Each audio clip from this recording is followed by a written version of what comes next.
they nerfed Dragon Oracle to 3 play point. Whoa! Okay, that's huge. So I wasn't expected to be back so soon after the latest news on Shadowverse Worlds Beyond, but today we got a cool surprise. For the Cygames festival, where players in Japan will be able to try out the game, they will basically have 3 trial decks of Dragon, Abysscraft and Portalcraft, and they basically reveal the deck list with the cards in it. So we're going to have a look at them, and just try to evaluate like what kind of power level we can expect for Worlds Beyond. So first one, you have the Dragon deck. So strike as the Dragon Youth. Select an enemy follower on the field and deal it 2 damage. If you're in Overflow, deal 4 damage instead. Okay, so it's basically Dragon Breath, plus the buff it received. Okay, probably solid removal for the start of the game. Oh, Bellringer actually got a name, Liha. Wild, last for draw a card, evolve draw a card. Okay. And remember that in Worlds Beyond, when you evolve, you always get +2/+2. So you see on the art, it's still at 0-2, but it should actually always be 2-4. It's kind of interesting that they decided to show it like that. So okay, very similar to before, but the evolve effect is new. It's basically a 2PP draw 2, which is very good for consistency, so pretty cool. So this guy is new, Fildo Lionheart Ward. On evolve, select an enemy follower on the field and destroy it, and no effect. And he is neutral. So when they reveal Super Evolve, giving a +3/+3 boost and basically taking no damage for a turn to some of your like boss followers, I was kind of scared that you would only have your Super Evolve effect to remove them. But knowing that normal Evolve will also be strong for removing followers, I think it's pretty reassuring that Super Evolve isn't just going to like take over every game. Next we have Searing Fire Newt. Confirmed, select an enemy follower on the field and deal 1 damage. Okay, we had a card in PDK that did that, but it was a 2-1, so okay, little buff. Bronze card, so probably a thing we'll replace with better cards. A little dragon nanny, she's cute. Yeah, I like the dress. Fanfare summon a Fire Drake Whelp, so we have it right down here. Intimidate. Okay, so Intimidate is a new keyword saying that it cannot be attacked. And Evolve replicates the effect of this card's Fanfare ability. Okay, so you summon another one, basically. Okay. Okay, they are just 1/1, so they should be like too intimidating.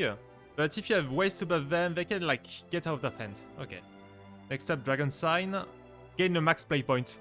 Oh, they nerfed Dragon Oracle to 3 play point. Whoa! Okay, that's huge. They basically did like Hearthstone, but also had to nerf right growth from 2 to 3 play points. Wow. So Dragon Oracle was like top 5 of best card in the game, ever since the conception of the game, all the way up to like the late stage. So yeah, it's pretty huge to see like they realize that. 3 play points, it's still okay. You're still okay to play that, but not in the aggressive decks, only like in a bit like mid-rangey or slower decks. Okay, that's interesting. Next up is Golden Nut Melody. Draw 2 cards. If you're in Overflow, restore 2 defense to your leader. Okay. So we had like a 3 play point spell in Shadowverse that was like a ramp, and you do like both the draw 2 and the heal 2 if you're in Overflow. So now they are kind of separate cards. Probably better this way. Do not have like cards that do like way too much. For followers, 4 play points, Fledging Dragon Slayer. Fanfare, select an enemy follower on the field and destroy it. Okay, plain and simple. Okay, so this deck is just really like a ton of removal. Yeah, Liu Feng, Golden Note Ward.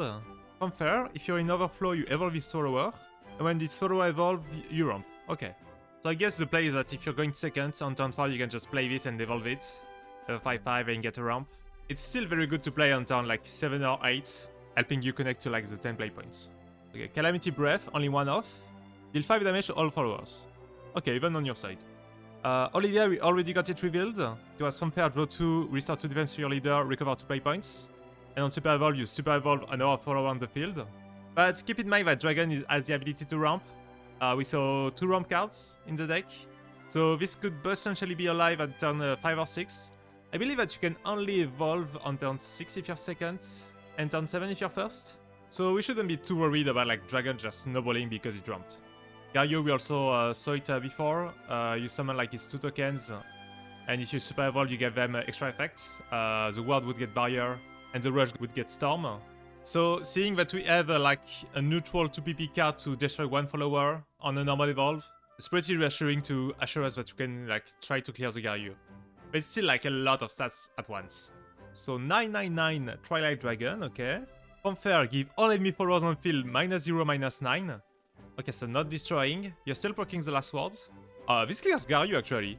And Super Evolve, draw 3 cards. Okay, just a refill if you really need to. Okay, neat card. And Genesis Dragon Reborn. Yeah, this is a classic one. Yeah, Storm. Just a big storm. You play 2 of them in a row and you win. And you can super evolve him too. Like, you can like deal 12 damage out of nowhere with that.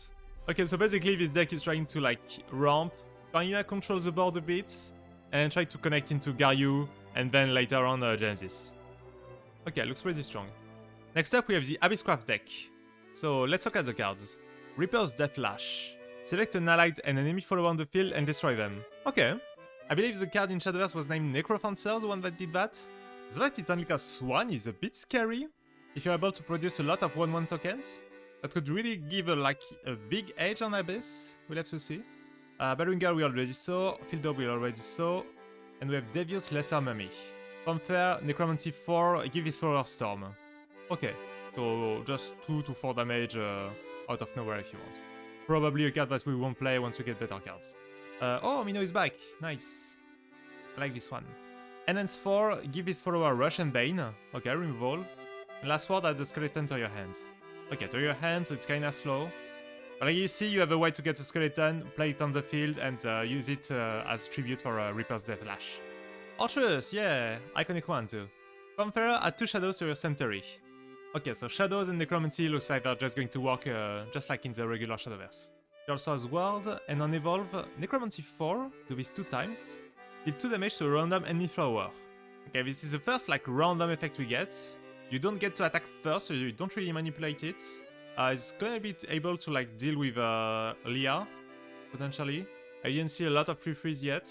So yeah, she'll basically like kill 2 early things. Little Miss Bonemancer. Last word, summon 2 copies of skeleton. Okay, so just a really sticky card. Like 3-4 in total stat. Okay. Shadow Crypt Memorial. Fanfare, add 2 shadows to your cemetery. Engage, destroy this card, summon 2 copies of Ghost. So Engage is like the new mechanic, where you can like press the Engage button on Amulet to do the effect. And they're saying there, some Engage abilities cost play points to activate. Okay.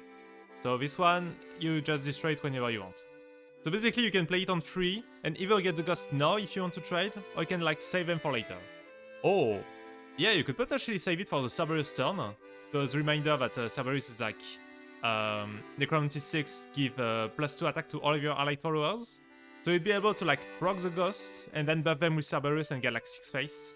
That can be pretty strong, okay. Next up we have Ceres, yay! Another one we like. Ooh, nice art. Bane, at the end of your turn, restore 2 defense to your leader. This follower is Super Evolve, restore 4 instead and give this follower Barrier. So on Super Evolve she would be at like 4-7. Because of the Bane you get to trade like anything you want. And she's going to get Barrier, so she's going to be like a 4-7 Bane with Barrier. So you need like a kind of hard removal card to get rid of it, else you have to trade like your whole board into it. Okay, she can be like pretty good. I'm just wondering, is this really like the card that you want to spend your Super Evolve on? But we'll see, we'll see. Next we have Mukan, Shadow Crypt Ward. I believe this is a new guy? Yep, never seen him before. Fanfare Necromancy 8, Evolve his follower. When an allied departed follower enters the field, give it Bane. Okay, we'll have to see like what has the departed trait. And when this follower evolves, summon a Ghost. Oh, yeah, Ghosts have the departed trait. Okay. And theirs is the same as before, they have Storm, they live at the end of the turn, and they are banished, so they don't count for shadows. So you probably won't have the Necromancy 8 on turn 4. It looks like very complicated to get the Necromancy 8, unless you get like some super high roll. So basically you wanna maybe evolve this guy manually, get a Bane. Okay. And later in the game you can just like turn your shadows into just an easy way to try 2 things. Maybe you have more ways to summon Ghosts. Oh yeah, you do have like more ways to summon Ghosts and give like Bane to more things. Okay, so basically this is a 2-card combo to get rid of Garyu. Okay, interesting. Ghost Juggler, 6 cost 5/5. Fanfare Reanimate 4. So this guy will either reanimate Ceres or Mukan, and then you'll be able to like evolve either of them. Okay. Olivia is in this deck too. She could have like cool synergy with Ceres. Then you have Vlad, Impaler. Fanfare, select an enemy follower on the field and deal it 5 damage. Restore 5 defense to your leader. Okay, heal button. Heal and removal. Yeah, just one off. Probably cut from the released. And Cerberus we already see around the reveal. But we see that this deck like will have some things to summon skeletons, and skeleton do cost 1. Oh no, they cost 0! Oh! Wait, so you don't trade any cost 1 in the deck though. So Cerberus is guaranteed to always get like a Mimi or Coco. Okay, that's cool, I thought about that. Oh, that also means that Mino, like, when she gets a skeleton to your hand, you can just play it whenever you want. Okay, that's cool. Okay, nice changes. And lastly, we have the Portalcraft deck. So this is going to be like puppets all around the New Yorkis. So let's see, we saw Leah, we saw Fildo, Puppet Lancer. 2-1 for 2, Fanfare, add an NS puppet to your hand. Okay, so NS puppet, still the 3-3 one. Okay. Lovestruck Puppeter, Fanfare, add the puppet to your hand. And evolve, redo the fanfare effects. Okay. Puppet are still the same. I see. Next up, Puppet Theater. Fanfare add the puppet to your hand. Countdown 2. At the end of your turn, add the puppet to your hand. Oh, so it's like the... It's almost like the one for 3PP what we had in the previous game. That was played in Lishana. But this one costs only 2 and you get like 1 less total puppets because the countdown is only 2. It's still okay, like 2 play points to draw 3 puppets. Pretty cool, okay. So one of spell is going to be Seraphic Tidings. Neutral, draw 2 cards. Okay. So Dragon gets like the enhanced version. And all the other class will have this thing if they really want to have draw. Medical Grade Assassin. 3 play point to 2. Fanfare, add an enhanced puppet to your hand. Because I'm really going on the enhanced puppet thing. Once on each of your turns, when an allied puppetry follower enters the field, give it Bane. Okay, so basically you can play like the Puppet Theater on turn 2, then play this guy, play your puppet you got, and trade it with Bane. That's okay. Next we have Puppet Shield. Summon 2 copies of Enhanced Puppet. Okay, so 3 damage times 2. Play 2 things if you want to. Alright. Divine Thunder. Neutral. Destroy random enemy follower with the highest attack. Deal 1 damage to all enemy followers. So this could be very strong against Abyss. Where they're going to play like their 1-1 tokens. Like the skeletons and all. You can also be like, I destroy the super level follower. And then break barrier on every other card. 4 looks a bit expensive. So we have to see if we really want to play that in the constructed decks. Okay, next we have Mecha Cavalier.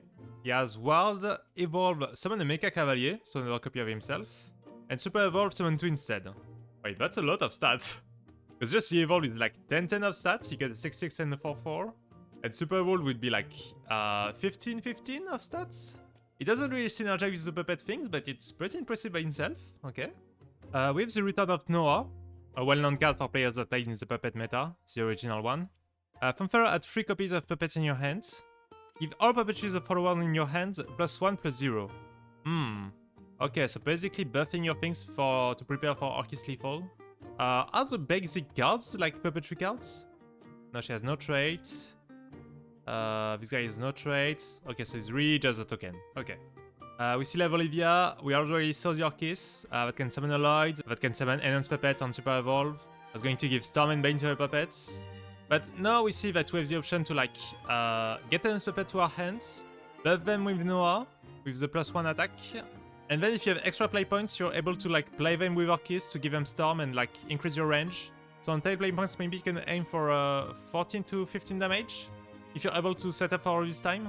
Maybe like Mecha Cavalier can gain you enough time for that. And for 10 play points we have Liam, Craze Creator. Fanfare, summon 3 copies of Enhanced Puppet. Evolve, give all 8 puppetry follower on the field Ward, and last word, deal 2 damage to the enemy follower. Okay, so basically try 3 times 3, so 9 damage. Deal probably 6 face. I don't really see the point in giving Ward. Oh, at the end of your opponent's turn. Oh, they leave for a turn. Oh, so you get the choice to like just not attack, have 3 wards on the board. Okay. That could be cool to like counter the Orchis. Just block it. It's on 10 play point though, it's very late. Okay, so I think that we got a better idea of what kind of deck we'll have in Shadowverse Worlds Beyond. So the starter decks that you'll be able to choose at the beginning of the game are probably not going to look like exactly like that. I really doubt that they're going to just give us like legendaries like 3 times. But it's probably like what we'll kinda aim for. We do see that there's a lot of like hard removals in the cards. So even before the Evolve and Super Evolve turn, we're going to have a lot of back and forth. The game will really be about like trying to force removals out of your opponent until they don't have them for your Super Evolve cards, so that you can win full board like that. And there's some comes in every deck that are like not impressive, kind of a tempo loss, but if you're able to save them until the combo turn, you'll be able to like increase your lethal range. So that's also an interesting aspect. We'll have to see like if we can afford to get a tempo loss, just play an amulet and pass, and save it until later in the game, or if you have to react to the opponent's board. So yeah, I thought that was pretty interesting. Link in the description if you want to see the card by yourself. If you haven't yet, you can watch my most recent video where I analyze and give you my opinion on everything they said during the 1 hour stream. And remember to subscribe if you want to keep being updated on Worlds Beyond. I'll see you in the next one. Bye bye!